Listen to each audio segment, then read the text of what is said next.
The development of this proposed stream protection rule is going to have a devastating impact on my state of West Virginia. I'm going to start my question by reading you some excerpts from comments from our governor of my state, Earl Ray Tomlin, which he delivered at a public hearing in September of 2015 in Charleston, West Virginia. I think it illustrates quite clearly how this process has been flawed from the start.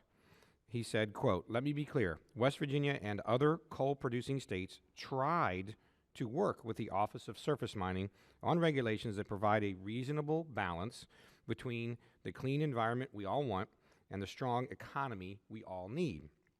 Our Department of Environmental Protection spent countless hours trying to help develop reasonable regulations that would retain our state's rightful role as the primary regulator for West Virginia's waterways. We quickly found our trust and our good faith efforts were misplaced and ignored by a federal agency that ignored our input. In 2001, the Office of Surface Mining stopped communicating with us." This is the governor of my state, who happens to be of a different political party than me. So this is a bipartisan comment here. He's outlining the failures of your office in this rule. How would you respond to that?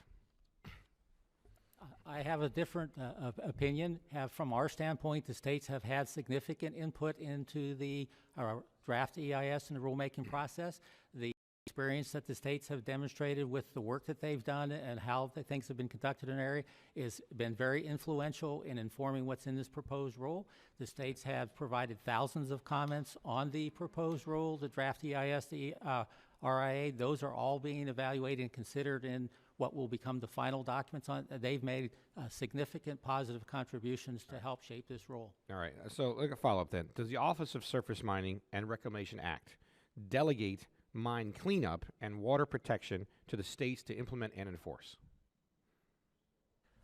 The Surface Mining Act sets standards for the mining and reclamation, which includes preventing material damage to the hydrologic balance outside the permit area and minimization of impacts to water within the permit area, and also to minimize impacts on the environment and water resources and the wildlife in the streams. Those are clearly within it. They go beyond the Clean Water Act. The Clean Water Act only deals with surface waters and point source discharges on those, whereas in the mining program, the mining law requires us to look at a much broader area, a much broader picture in order to protect the water resources of coal country. In your earlier comments, you talked about getting input from states.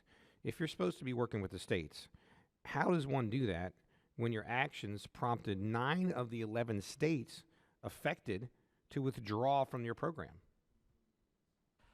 Sir, I offered for them to re-engage, and they have chosen not to do that. If they choose not to work with us, not to re-engage, that ties my hands on the ability to work with them.